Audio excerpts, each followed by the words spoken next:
Welcome to Scary Diaries, where the ordinary turns into the extraordinary, and every shadow hides a story waiting to be told. Tonight, we have Bring Some Incidents, which is reeled to Terrifier caught on camera or expressed by defectives itself. So, let not waste any time and dig into these stories. When an investigative journalist, Jesse Pierce, heard about the Carnival Killer, a local legend, about a missing clown linked to unsolved disappearances, she thought it was the perfect opportunity to gain attention for her online true crime series. The abandoned carnival grounds where the stories originated had been closed for over a decade. Skeptics dismissed the tales as rumors fueled by bored locals, but Jessie saw a story worth chasing. On a cold Friday night, Jessie packed her camera gear and drove to the outskirts of the town, unaware she was walking straight into her last investigation. The carnival grounds were worse than Jessie had imagined. Rusted rides loomed like skeletons in the moonlight, and the once colorful banners and posters hung in tattered ribbons, whispering in the wind. As Jessie began filming, she narrated the legend for her viewers. In the early 2000s, this carnival was a booming attraction, known for its eccentric cast of performers. But everything changed when people started disappearing. The rumors pointed to a clown, a performer named Art, who vanished the same night the carnival closed. Over a dozen victims were never found. Locals say he still roams the area, but that's just a ghost story, right? Her tone was lighthearted, but the unease in her voice was palpable. She turned her flashlight towards the Ferris wheel, its skeletal frame looming over the grounds.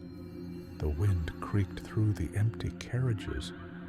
As she explored deeper, Jessie noticed something strange. No signs of life, not even animals. The air felt unnaturally still, heavy. She brushed it off as nerves, but couldn't shake the feeling of being watched. Jessie entered the main tent, where faded posters of performers still clung to the walls. She zoomed in on a particularly unsettling one: Art the Clown, the man behind the mask. The poster showed a pale-faced clown with dark, hollow eyes and a wide, unnatural grin. Suddenly, her flashlight flickered. She tapped it, muttering about cheap batteries, when she caught movement in her peripheral vision. Swinging the flashlight, she saw nothing but the empty rows of seats around the ring.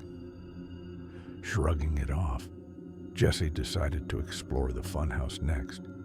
The building seemed surprisingly intact, with mirrors lining the walls. As she moved through the maze, her reflection multiplied, distorting her face into grotesque shapes. She laughed nervously into her camera, then she froze. In one of the mirrors, among her warped reflections, a figure stood still, a man in a clown costume, grinning, staring directly at her. Whipping around, Jessie saw nothing but empty space behind her. Heart pounding, she turned back to the mirror. This time, the figure was closer, almost behind her. Jessie bolted out of the funhouse, her breathing ragged. Okay, she whispered to herself. It's just in my head, just nerves. But then she heard it, the faint sound of circus music, barely audible over the wind. It came from the direction of the carousel. Against her better judgment, Jessie followed the sound, her camera rolling. The carousel was moving, its once bright lights flickering weakly. A single horse bobbed up and down, its chipped paint glinting in the moonlight. Jessie stepped closer, her footsteps crunching on the gravel. That's when she saw it. A balloon tied neatly to the carousel's control panel.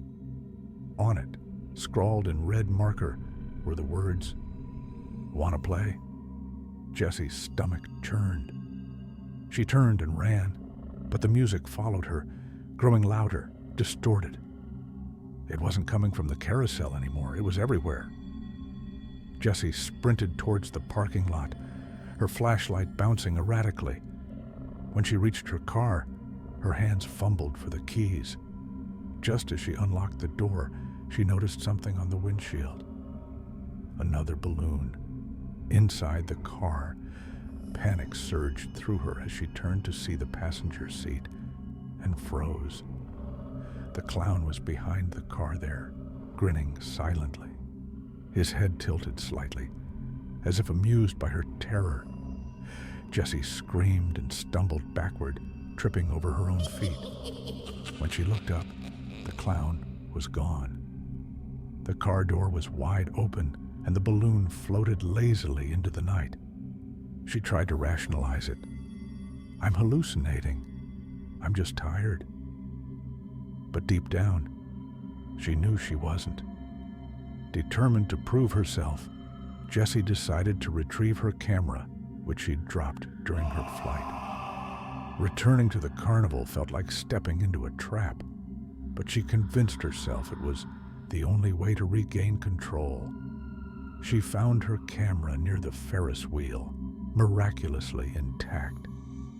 As she picked it up, she felt a presence behind her. Turning slowly, up close, his painted face was grotesque, his grin wide and unnatural. But what unnerved Jessie the most was his silence. He didn't laugh, didn't speak, just stared. Art pulled out a small horn and squeaked at once, his head tilting like a curious dog. Then he lunged. Jessie ran, but the clown was relentless, always just a step behind. She stumbled into the main tent, hoping to hide, but the sound of the horn echoed around her, growing louder. She couldn't tell where it was coming from. Finally, she turned to face him. "What do you want?" she screamed, her voice breaking. Art tilted his head, his grin never faltering. He raised a finger to his lips, a mockery of silence, before raising a blade. Jessie's body was never found, but her camera was discovered weeks later, uploaded to a dark web forum. The footage ended abruptly. Locals say that if you visit at night, you might find a balloon tied to the Ferris wheel. And if you hear circus music, it's already too late. Story 2. In the late 2012, Ethan Greisen applied for security guard because he needed money to live. During his shift at night, he saw many things circulating around him. Ethan had taken the job reluctantly. The pay was decent, and he needed the money to cover his college tuition. But the overnight shifts were eerily quiet, and the vast, empty mall always gave him the creeps. One Friday night, Ethan was assigned a solo shift. His task was straightforward: patrol the mall, ensure no trespassers broke in, and report any unusual activity. Armed with a flashlight, a walkie-talkie, and his phone, he set off into the silent, cavernous space. The first few hours were uneventful. Ethan walked past boarded-up storefronts and empty kiosks, his footsteps echoing in the stillness. Occasionally, he'd hear a creak or a rustle, but he chalked it up to the wind or the building settling. Around midnight, his walkie-talkie crackled. A distorted voice broke the silence. "Having fun yet?" Ethan froze. "Who is this? This isn't funny," he replied, his voice steady but laced with unease. No response, just static. Trying to shake off the incident, Ethan continued his patrol. But the atmosphere felt different now. The air was colder, heavier. As he passed the old toy store, he noticed something odd. One of the rocking horses in the display window was moving, slowly, rhythmically, back and forth. Ethan stopped, shining his flashlight into the window. The rest of the toys were covered in dust, untouched for years, but the rocking horse swayed, as if being pushed. "Wind," Ethan muttered to himself. "It's just the wind." But there was no draft. Suddenly, a loud clunk echoed from deeper in the mall, like something heavy had fallen. Ethan's heart raced as he moved toward the source of the noise, his flashlight trembling in his grip. He reached the food court and found a single chair overturned in the center of the room. Next to it was a balloon, red, shiny, and impossibly out of place. Ethan stepped closer, hesitant. Attached to the balloon was a note. Scribbled in messy, childlike handwriting were the words, "Playtime." Ethan scanned the area with his flashlight, his nerves on edge. "Is someone here?" he called out, trying to sound authoritative. His voice echoed, but no response came. As he turned to leave, he caught a glimpse of movement in the corner of his eye. Swinging the flashlight around, he saw him, a clown in a black and white suit, standing perfectly still at the edge of the food court. The clown's face was painted white, his lips stretched into an exaggerated grin, and his hollow eyes seemed to pierce right through Ethan. He held a small horn in one hand and waved slowly with the other. "Very funny," Ethan said, his voice shaking. "You need to leave. Now." The clown didn't move. Ethan reached for his phone to call his supervisor, but when he looked back, the clown was gone. Determined to figure out who was messing with him, Ethan began searching the mall. His nerves were fraying, but he convinced himself it was just a prank. As he moved through the darkened halls, the sound of circus music began to play faintly, seemingly coming from nowhere. The melody was distorted, warped, and grew louder the deeper he went. Ethan reached the old arcade, where the music seemed loudest. The machines were long dead, their screens shattered and buttons missing. But in the center of the room was another balloon tied to the joystick of a broken game. The screen of the game flickered to life, displaying a single message. "Turn around." Ethan spun around, and there he was again, the clown, standing inches away. Before Ethan could react, the clown honked his horn, the sound deafening in the small space. Ethan stumbled back, but the clown didn't move. Instead, he tilted his head as if curious and raised a finger to his lips, signaling silence. Then he lunged. Ethan ran, adrenaline pumping as he darted through the mall's labyrinthine halls. The clown followed, silent but relentless, his heavy boots thudding against the floor. Every exit Ethan tried was locked, and the mall's layout seemed to twist and change, leading him in circles. The distorted circus music played on, taunting him. Finally, Ethan spotted the security office, a small, locked room with a reinforced door. He sprinted inside, slamming the door behind him and locking it. His hands shook as he grabbed the office phone to call 911. He called and said, "There's someone in the mall. He's chasing me. He's dressed as a clown, and I can't." The line went dead. The music stopped. The next morning, when Ethan's replacement arrived, the security office was empty. Ethan was gone, his belongings left behind. The only trace of him was a red balloon tied to his chair and the words, "Game over," scrawled on the wall in red paint. Authorities investigated, but found no evidence of a break-in or foul play. Ethan's disappearance was ruled a missing persons case, though locals believe he fell victim to the infamous Carnival Killer. To this day, the mall remains abandoned, but thrill seekers who visit claim to hear faint circus music and the sound of a horn echoing in the darkness. Story 3. What was supposed to be a night of fun turned into a nightmare for 3 college students who stayed behind after a Halloween party. The group, chasing a thrill, decided to explore an abandoned event center where whispers of dark happenings and an infamous clown lingered. But by the time the night was over, only one would live to tell the tale. Kayla, Jordan, and Mia had just left a Halloween party at their university. Dressed in costumes and slightly tipsy, they weren't ready for the night to end. That's when Jordan brought up the idea of visiting the Timberline Event Center, an old venue that had been shut down for years after a deadly fire. People say a clown used to perform there, Jordan explained, grinning. Some say he never left. Mia hesitated. I don't know. I've heard weird stuff about that place. Oh, come on, Kayla laughed. It's Halloween. Let's make it fun. Reluctantly, Mia agreed, and the 3 piled into Jordan's car, driving to the outskirts of town where the event center stood.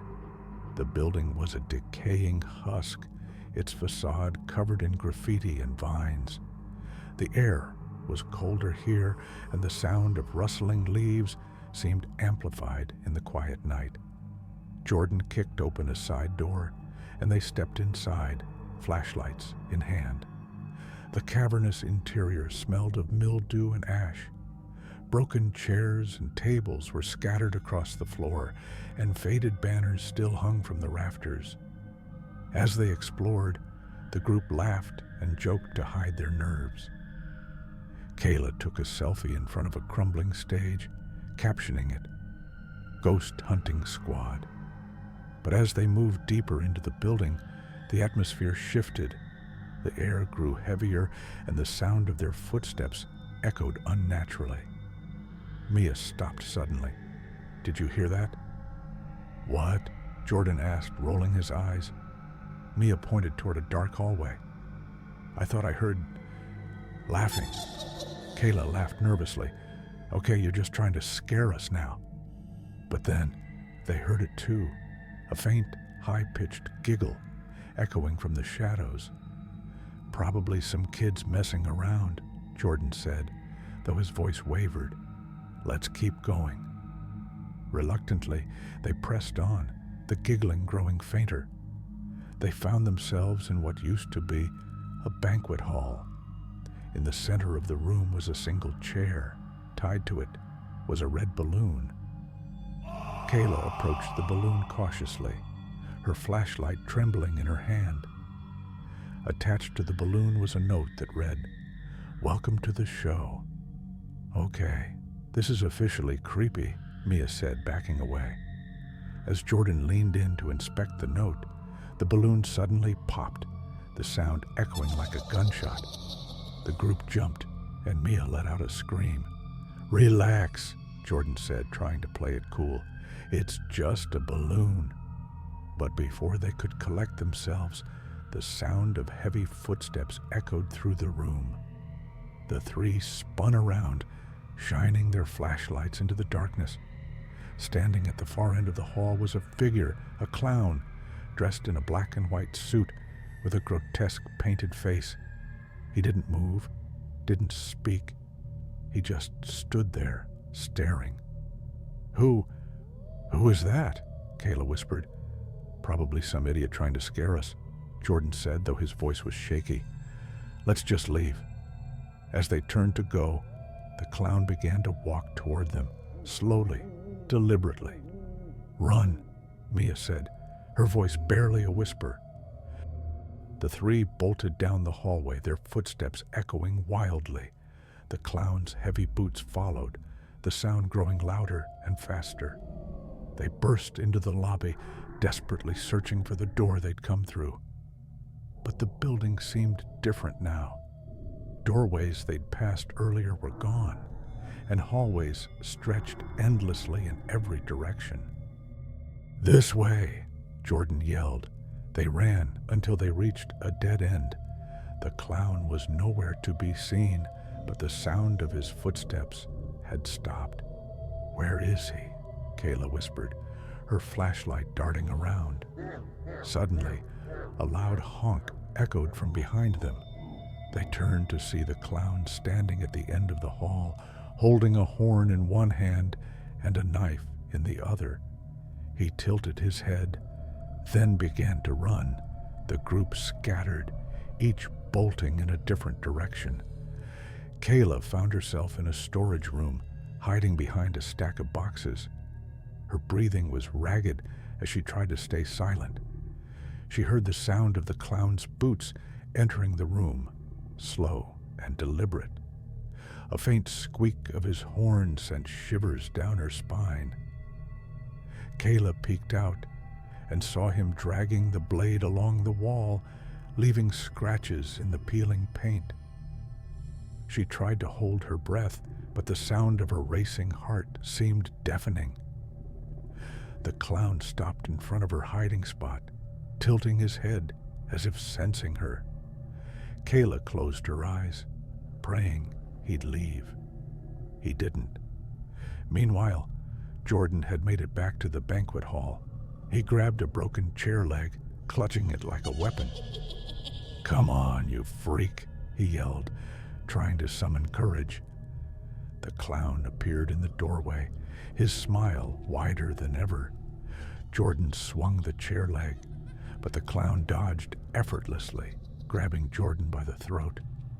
With inhuman strength, he lifted Jordan off the ground, squeezing until the struggling stopped. Mia, the most cautious of the group, managed to stay hidden in the kitchen. She clutched her phone, trying to dial 911. But there was no signal. Suddenly, the lights flickered, and the clown appeared at the far end of the kitchen. Mia screamed and threw a pan at him, but it only made him laugh, a deep, guttural sound. She ran, but he was faster. Here's a satisfying and gripping ending to the story, with a good mix of survival and suspense. Mia ran through the labyrinthine halls, her legs burning and her heart pounding. Every corner felt like a dead end, but she refused to give up. Unlike her friends, Mia had always been cautious, always observant. And that's when she remembered something: the emergency exit. Earlier in the night, she had noticed a rusted exit sign near the banquet hall, partially hidden behind debris. She just had to make it there. Behind her, the clown's laughter echoed, growing louder. She didn't dare look back. Finally, she spotted the dimly glowing sign in the distance. With one final burst of adrenaline, Mia sprinted toward it. She shoved the debris aside and pushed the door, but it wouldn't budge. "Come on," she cried, slamming her shoulder against it. The laughter was closer now. In desperation, Mia spotted a broken pipe nearby. She grabbed it and wedged it against the door, using all her strength to pry it open. The door groaned, and fresh air rushed in, but before she could escape, a hand grabbed her shoulder. She spun around to see the clown, his wide grin now inches from her face. "No!" she screamed, swinging the pipe with all her strength. It connected with his face, sending him stumbling back. Seizing the moment, Mia pushed through the door and ran into the night. Hours later, Mia was found wandering along the highway, barefoot and covered in dirt. She flagged down a passing car and was taken to the police station, where she told her story. Authorities searched the event center, but found no trace of the clown or her friends. The only evidence left behind was a red balloon tied to the rusted exit door. Mia moved away shortly after, trying to leave the nightmare behind. But even years later, she couldn't shake the feeling that she was being watched. One morning, as she stepped out of her apartment, she found a balloon tied to her car door. Attached was a note that read, "See you soon." She then posted her story on Facebook, and after that, she was never found. Hope You like the video, please click the like button for further more interesting stories. Good night.